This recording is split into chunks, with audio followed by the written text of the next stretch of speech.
Lord, if I find favor in your sight, Lord, please hear my heart's cry.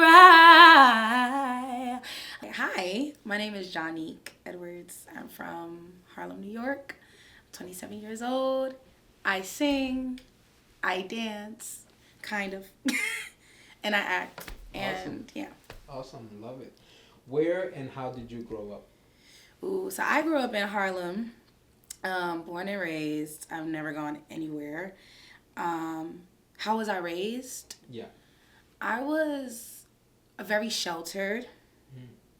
I was raised by a single mother, strong, black, powerful woman who is, I love her till this day, but she really did raise me to have like God first, be kind, be forgiving, Awesome. maybe. I Depending love on the situation. Yeah, yeah. It all And depends. she yeah, a little bit. But definitely just kept me with her because I was very sickly growing up, and she was actually the youngest as I was and sickly. So just as her mom kept her very close, she kept me very close. That's why I was so sheltered. Okay. So I guess because you were sickly as a young child, she was overprotecting you. Heavy. Heavy. Yes. Do you think that affected you as an adult? Of course. How? I don't even think of traveling for real. If we're talking about like overseas and seeing different things, I have done that, but I don't it's not a thing that I prioritize like some of like my friends do actually. Yeah. I feel like it's affected me in that way. And before I even had some type of confidence and security within myself, Right. I had her there to give me that security. But like if there were situations where I was like in school, dealing with like bullies or anything like that, I didn't have her next to me. Yeah. I was very unsure of myself. And so in some ways, like I would say in my like teen years growing up, I didn't see the positive in it at all. Right. I felt very unsure of myself and I felt very like in. But I think I will say that now that I'm older, I realize she was really just trying to protect me and keep me safe from a lot of the stuff that's going on outside. So I'm realizing that my mommy just a human and I'm human too, and I gotta still go through stuff. That's awesome. That is beautiful. Thank you. Do you ever wish that you had your father there with you or no? All right. Here's the thing. My father, he was there, but he wasn't in the house. I don't know. It's so weird. I think it depends on perspective. Okay.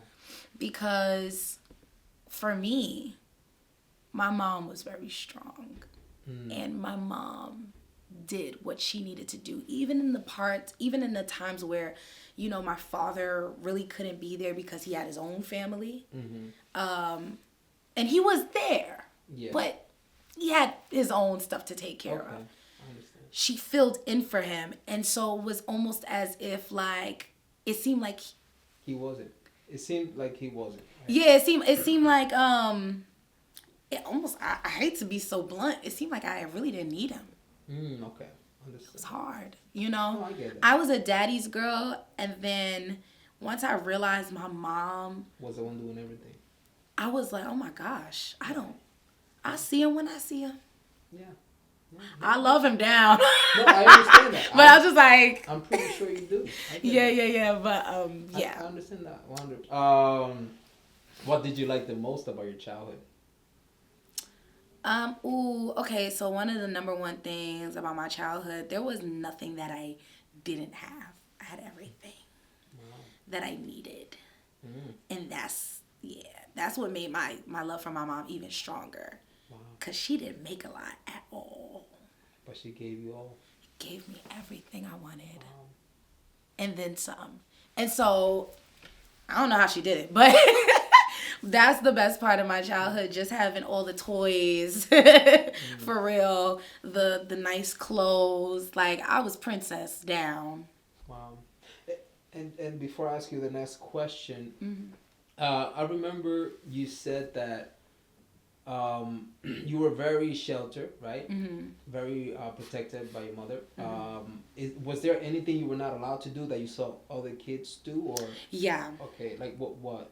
Go to school by themselves. There was one time that I lived literally 10 feet away from my school. 10 feet. It was a short, it was a very short street. Yeah. I lived right across from it. It was literally directly in front of my building when I walked out my building door. Wow. And my mom literally would get my brother up. My brother he would get up late. I have to get to school at 8 o'clock. He'd get up at 7:55. Wow. He'd be like, oh, it's right there. And I was still late every day. And the teachers used to tease me about it. They used to tease me about it. I used to be like, damn it. It's right across the street. Let me go. Yeah. Yeah, like. So your brother used to take you to school? Yeah. Okay, this is an older brother. Yes. Right. Okay. All right, cool. So what was your biggest challenge? Aside of being sheltered, what was your biggest challenge growing up? Not being sure of myself and being bullied. Being bullied Yeah. was one of my biggest challenges when I was younger, because I was super sweet. Yeah. Super kind. Yeah. I really, truthfully, initially am a people pleaser. Right. I want people to be happy before I am happy. And I've had a rebellious stage, but growing up though, it was that was my challenge, balancing that. Where do I get my edge from? Right. Is it to be angry? And I turned to being angry, finding things to be angry about, to give me an artificial edge.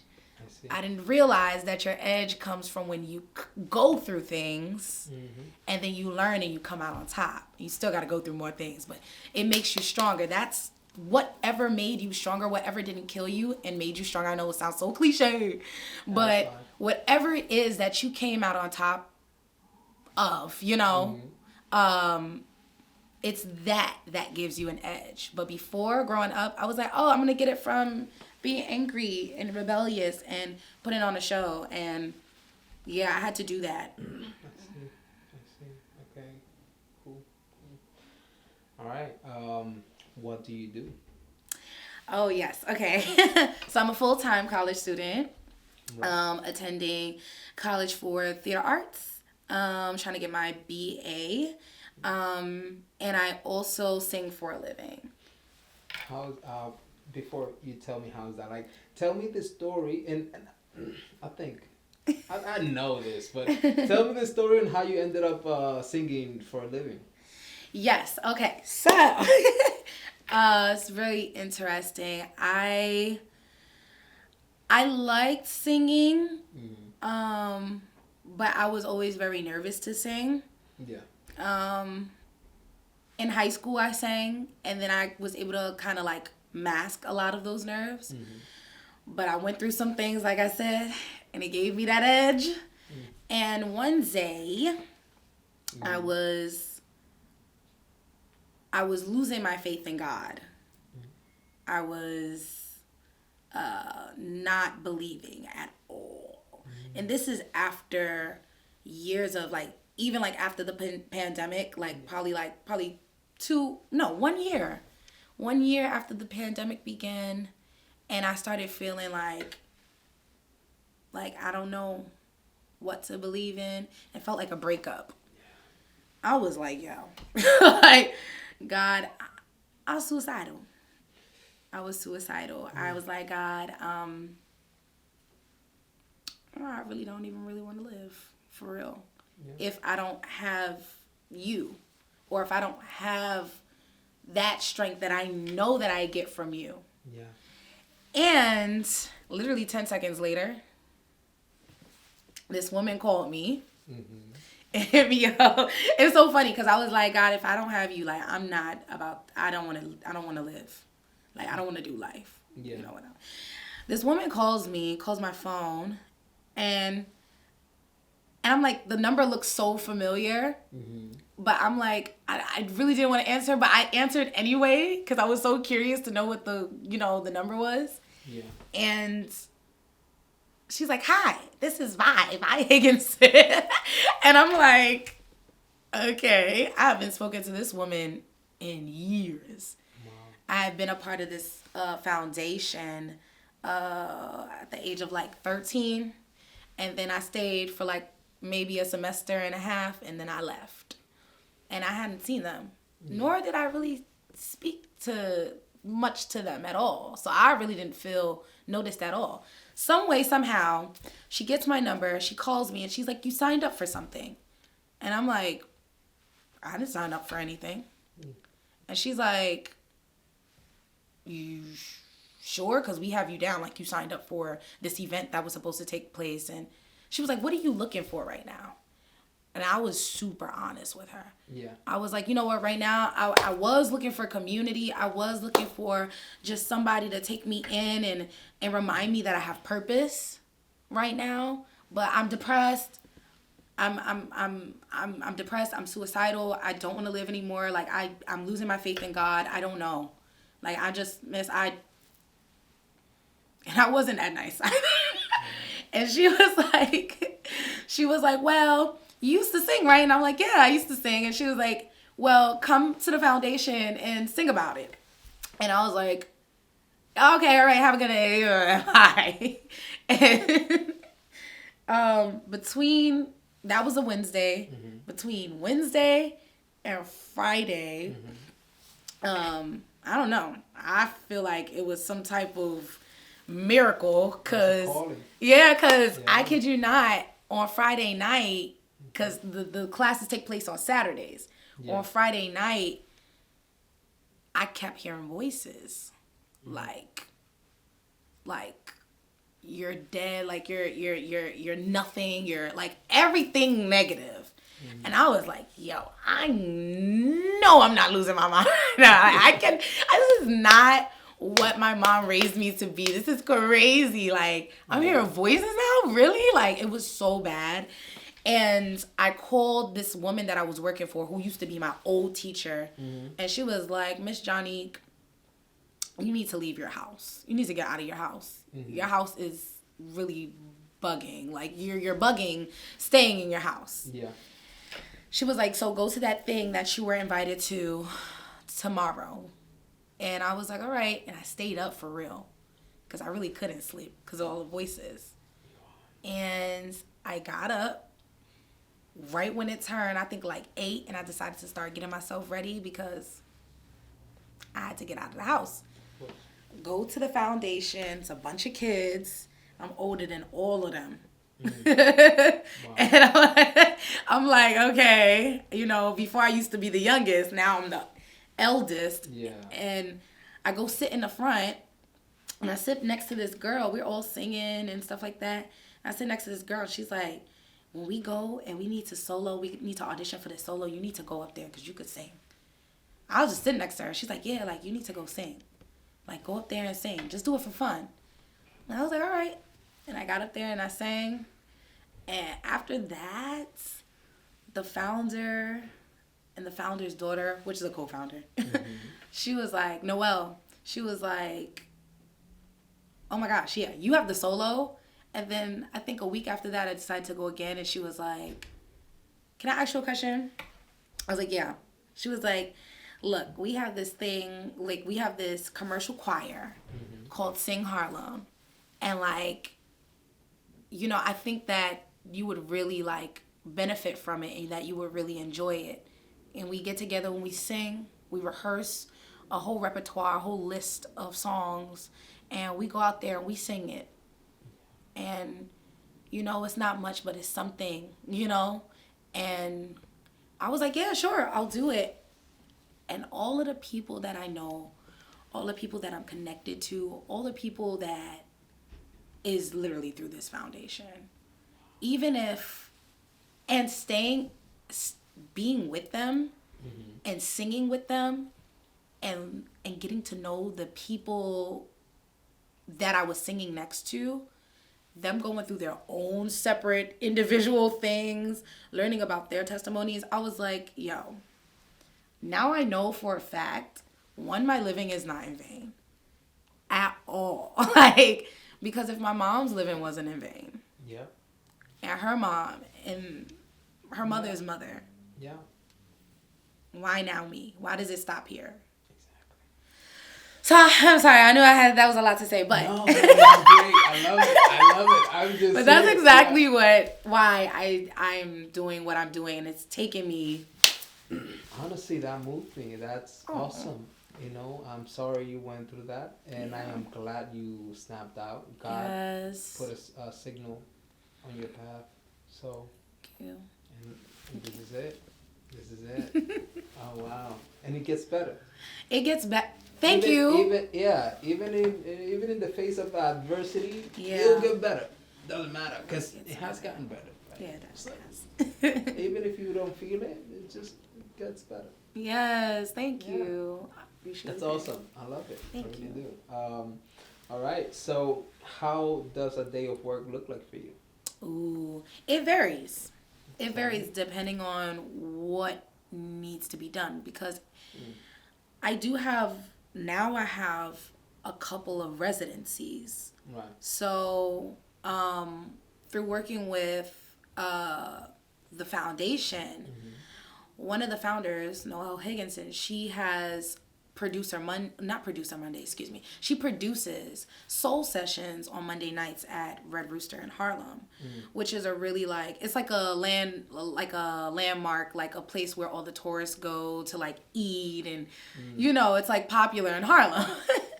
And it's right up the block from the Apollo and stuff like that. Basically every Monday I'm going to be there. And so every Monday from,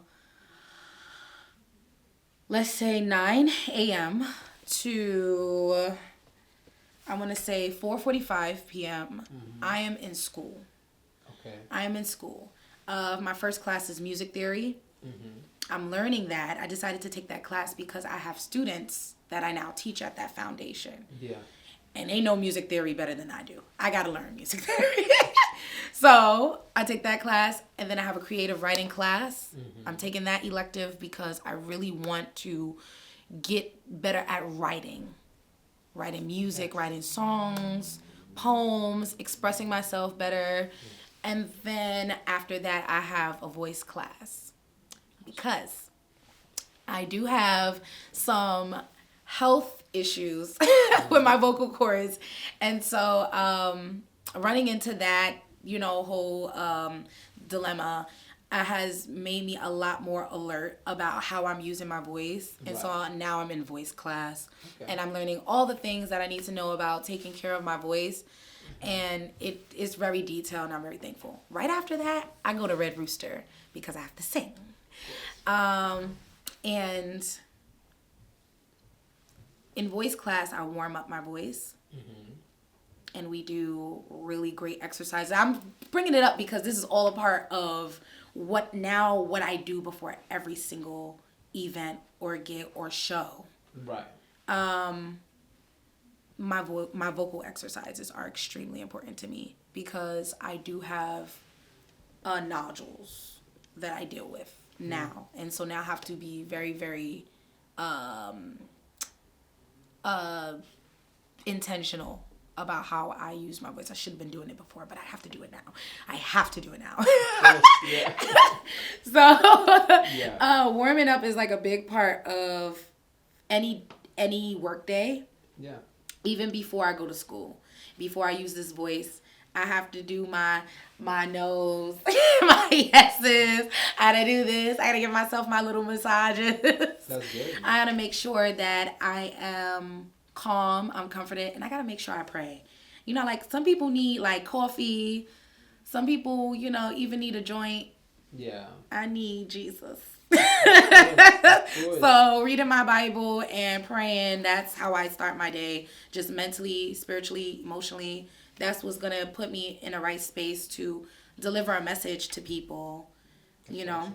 And so when I get to my show on a Monday night, which is Soul Sessions, I know I'm singing songs like At Last by Etta James, and I'm singing songs like really inspirational songs. All my songs are inspirational, optimistic, you know.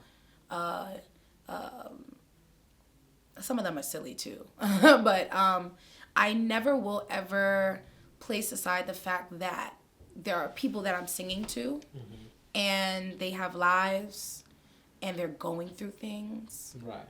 And they don't look like what they're going through all the time. Oh, yeah. And I have to be extremely considerate of that. And so when I come into Red Rooster, I make it much of a mission to talk to everybody that I see. Whoever's going to be in the audience, like, I want to give them a smile. I mean, I'm not always like, hey, how you doing? My name is Johnny, you know. Right. But because I need to use my voice a little later. But definitely, anytime, greet whoever is in charge. Make sure that everything is set up and in place, that I have everything that I need. Make sure that the people are comfortable. Maybe get to know a few of them just a little bit, small talk. Because everybody's life is important, you know? And when I go to sing and I go to sing to a specific person, because that's very Johnique coded, I really want that connection to be there. So there's a lot of intention in what I do, and it comes from just a lot of people, me coming across a lot of people who are like, oh my gosh, you saved my life today. Wow. Yeah. So I'm sorry. That is awesome. It's great. It's really a thing. Like, people literally come into Red Rooster struggling, and they're like, oh my gosh, and they'll tip, or they'll just like, money is nice, but I'll say this for a fact, like, money is real nice, but I'll say this, that there have been people that have come up to me and they were like, you really saved my life. That's beautiful. And I'm like, yo, that is the best thing. Yeah. That's the best thing that I get out of it, for real. And then, and you say that you're a people pleaser, so yeah, it doesn't get better than that, right? Real. Somebody's life, that's awesome. Real, that's yeah. Wow, I love it. What's your favorite part about it? I mean, I think it's there, right? Yeah. And the fact that you can help people through your passion. Yeah. I get to do what I love, which is sing. It's really just that. Yeah. I'm not gonna lie, when you start throwing in all the other stuff, I'm not really, I'm like, if you throw in like the logistics of things, I get a little like, can I get a team to help me with that stuff? Because I really just want to be in the realm of the music. Yeah.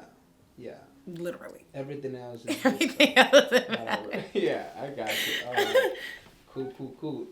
How would you describe yourself? Ooh, that's a good question. Ooh, how would I describe myself? I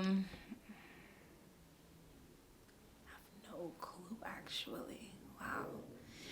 Well, I do love to make others feel good. So, people pleaser. We've been repeating this, definitely. But I will also say God-fearing. There's when a day passed and I feel like I really have not like spoken to God or even acknowledged that God is, it bothers me. It really does bother me. So I would say God-fearing. Yeah. Thank you, mommy. And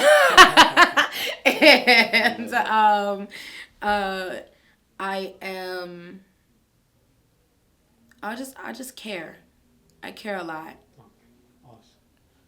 How would others describe you?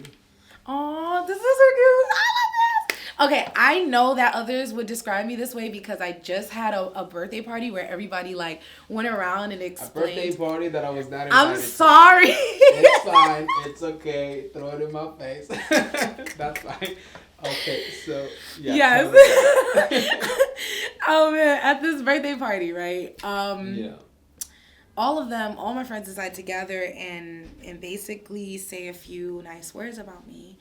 And a lot of them, so amazing. They were like, they said that there's a light in me. So sweet. I just love them so much. Like, love y'all. Sorry. But like, yeah, they were like, oh my gosh, like Johnique has such a light. So I don't know, like I know that light to be Jesus because I really do put God first. That's it. Yeah. I want less of me and more of God.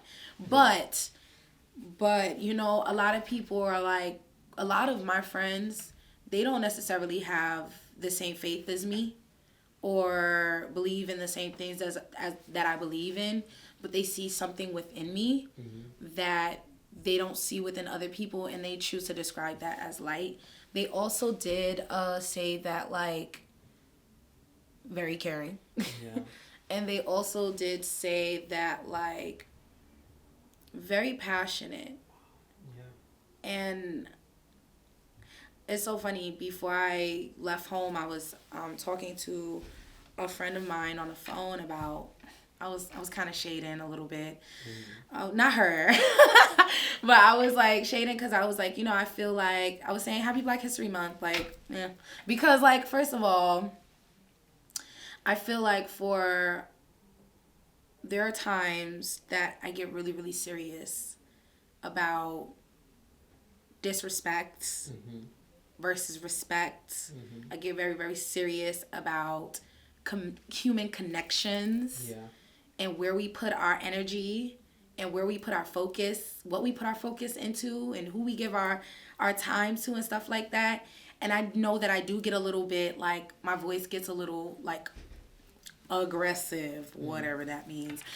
And I just feel like Black women who are passionate are seen as aggressive when they're passionate. Right. So, I mean, Happy Black History Month. That's how I feel. Awesome. Just passionate. All right. What is your biggest strength? Strength. Oh, strength. Sorry. My biggest strength. My biggest strength is definitely giving grace to people. And even if, like, I'm having, because forgiveness is a process, period.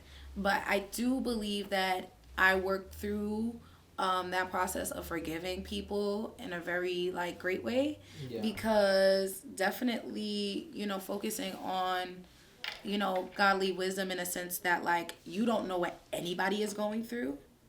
Yeah. And there are mad people going through whatever. It's just a lot of stuff that anybody could be going through. And just when you think that you had it bad, there's always somebody else who's had it worse. Yeah.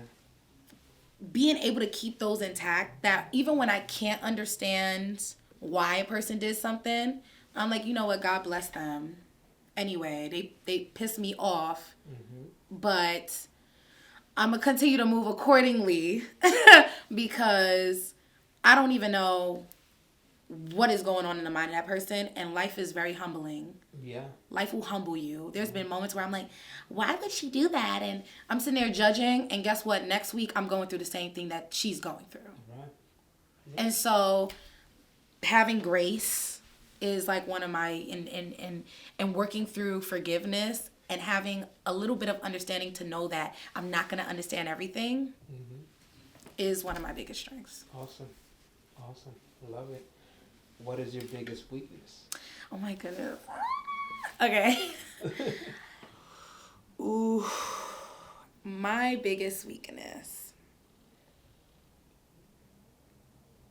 My biggest weakness is me, like, distractions. Ugh. sometimes I want to be disciplined. I mean, well, I always want to be disciplined, actually.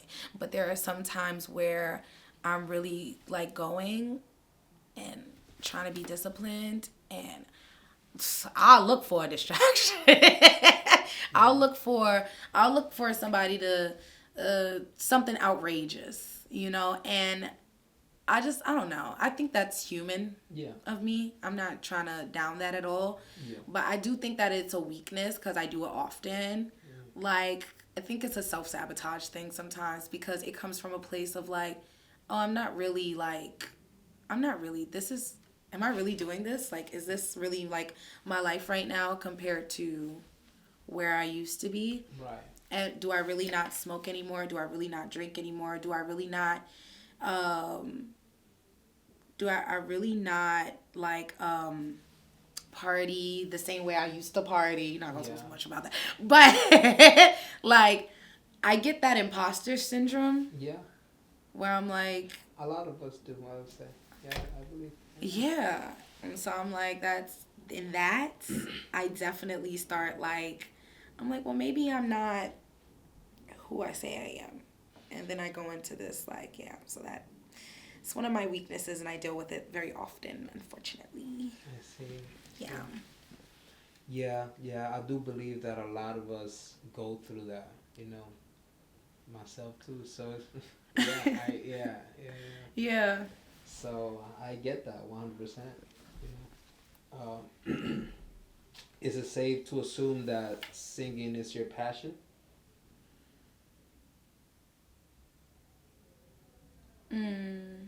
Or what is your passion then? Yeah, because singing is really, really good. Yeah. It's something that I definitely cannot go a day without doing. If I do go a day without doing it, something is wrong. Wait, have you sang today? I have. Oh, so I can't ask you to sing right now?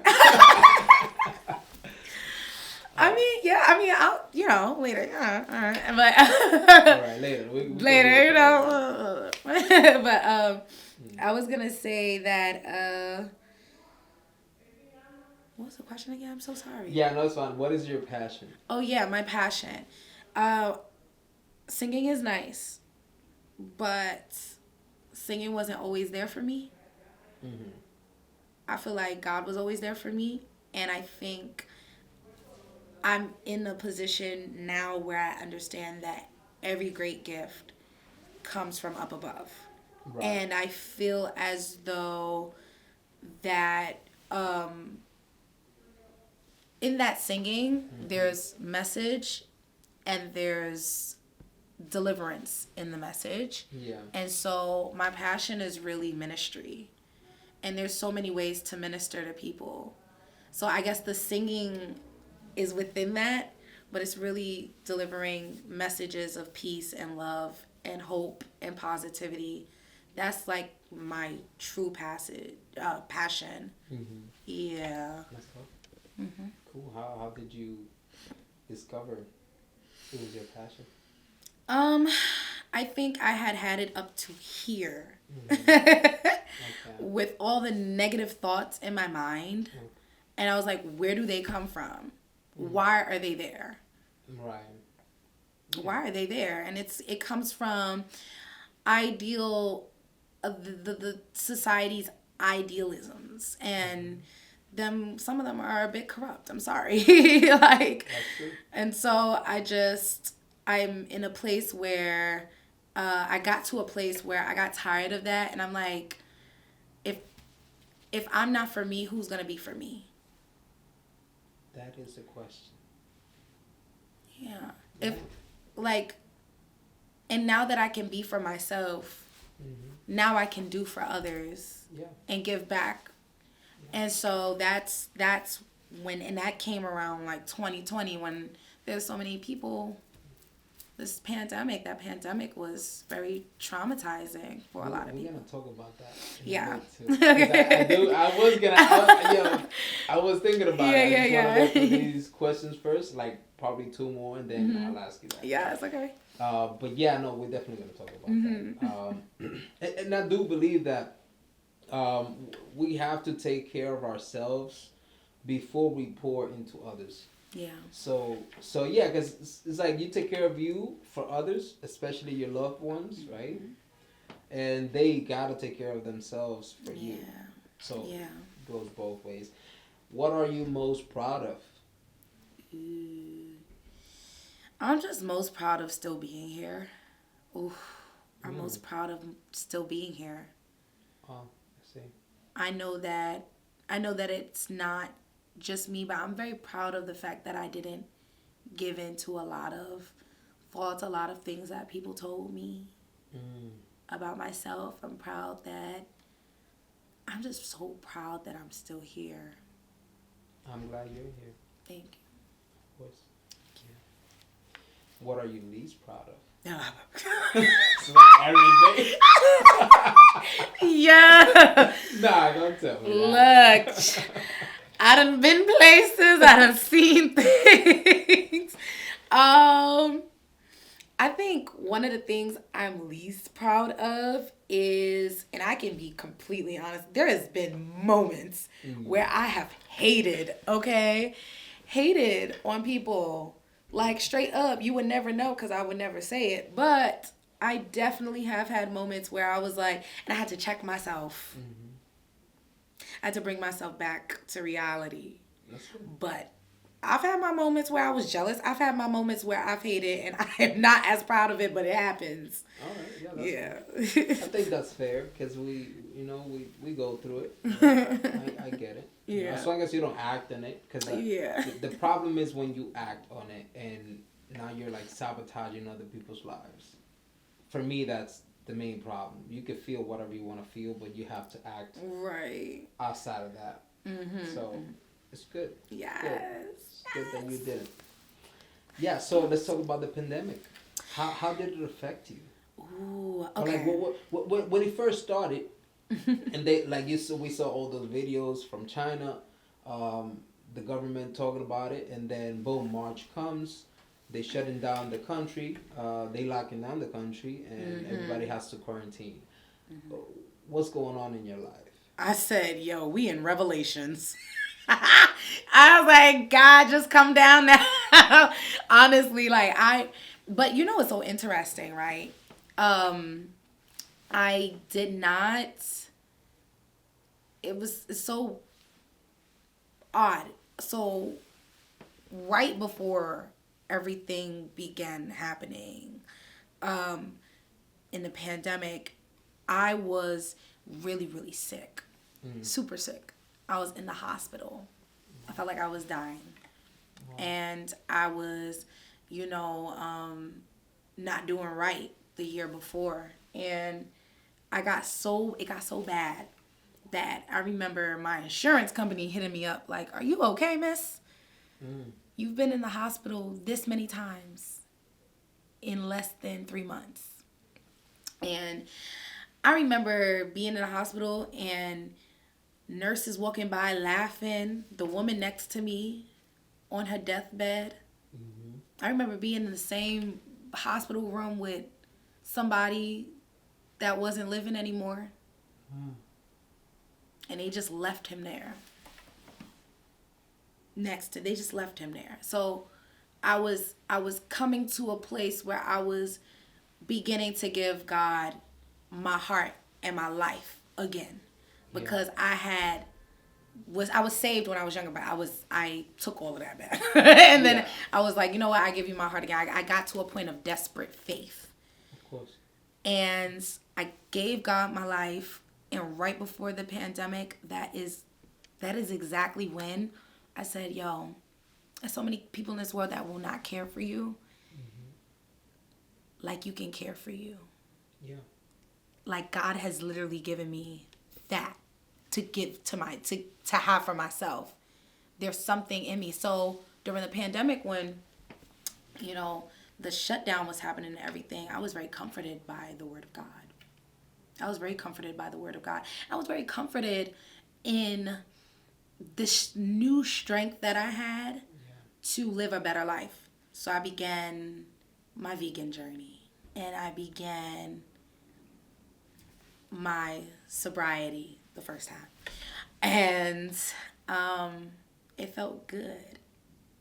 And that whole year, 2020, with everything happening around us, like just the amount of passings, just the chaos, the confliction with the masks, and like whether you should wear them or you shouldn't wear them because they don't, all of that. Yeah. I was so calm. I lost so many people close to me. Wow. Almost lost a girlfriend of mine who was in a coma for like 3 months. No way. Due to COVID? No way. Her mom was sitting right next to her because she was in a coma as well due to COVID. Both of them? Both of them. They were next to each other in the hospital. They were both in a coma. Wow. Mother and daughter. And they both survived. I'm glad. Yeah, me too. I was like, praise God. Because honestly, like, we were losing so many people.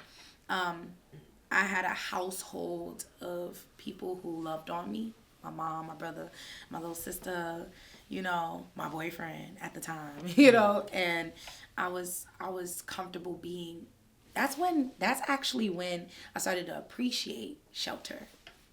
Because I was so sheltered when I was younger. Right. That's exactly when I started to appreciate, like...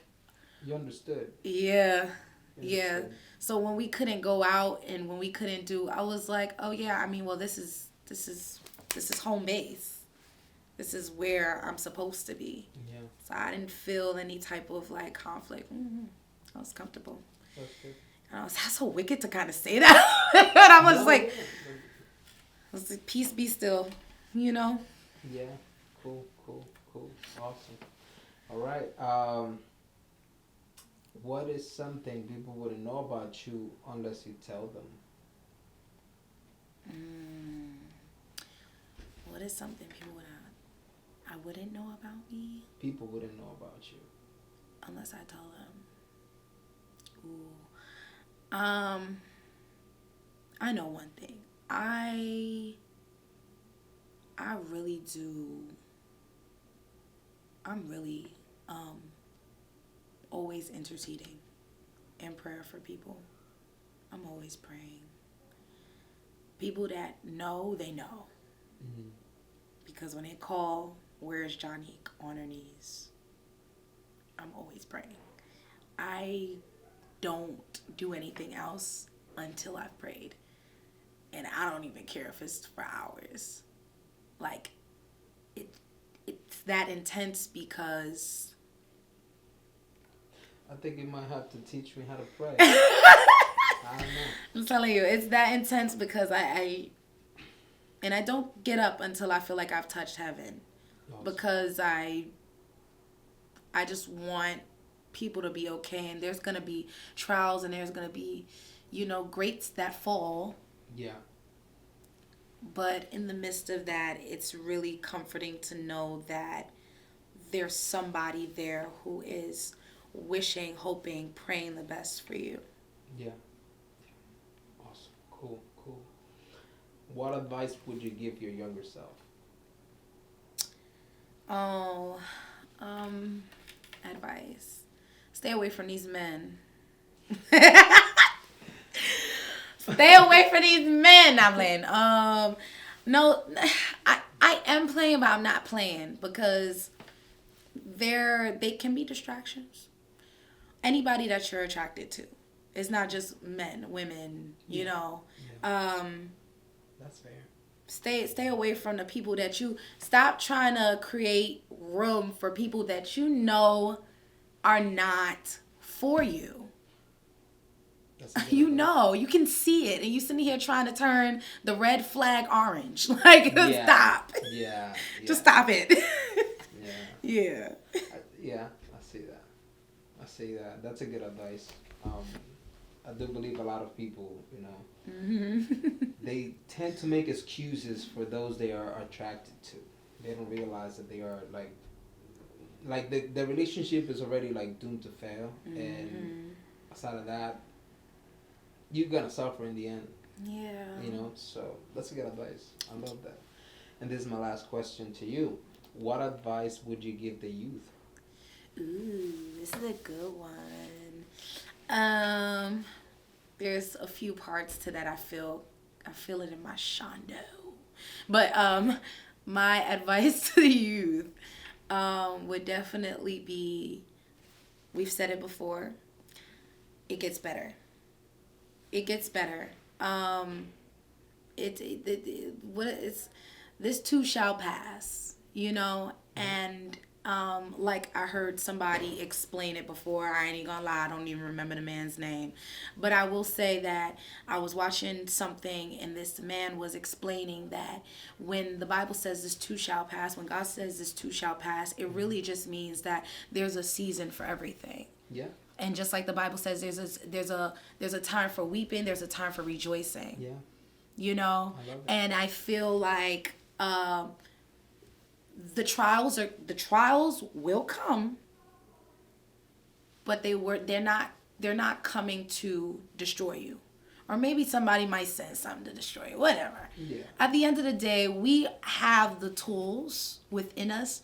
We have the seeds already planted in us. Mm-hmm. We just have to water them so that we can continue to, you know, keep going. Yeah. We have the strength. I believe God's given us the strength to continue on in any situation, for real. So don't let that, you know, don't let anything, as bad as it may seem, give it time. Mm-hmm. It gets better. This too shall pass. Awesome. Right. Awesome. And as promised, sing, right? Oh yes. If you don't mind. Oh yeah, sure. It doesn't have to be a whole song. Just. Oh yes. I'm saying, Lord, if I find favor in your sight, Lord, please hear my heart's cry. I'm desperately waiting to be where you are. I'd cross the hottest desert, and I'll travel near or far for your glory. I would do anything just to see you, dear Lord, and to behold you as my King. Love it. Love it. Oh my God. Where can people find you? Ooh, okay. So you can find me on Instagram at Gods, GODS _blessing, BLESSING _ and then the number 1. You can also find me Monday nights, Red Rooster Harlem, at 6:30 p.m. to 9 p.m. I am there. If you want to come out and jam with us. You can also find me on YouTube at Johnique Sings. That's JOHNIQUESINGS. Thank you. Love it. Love it.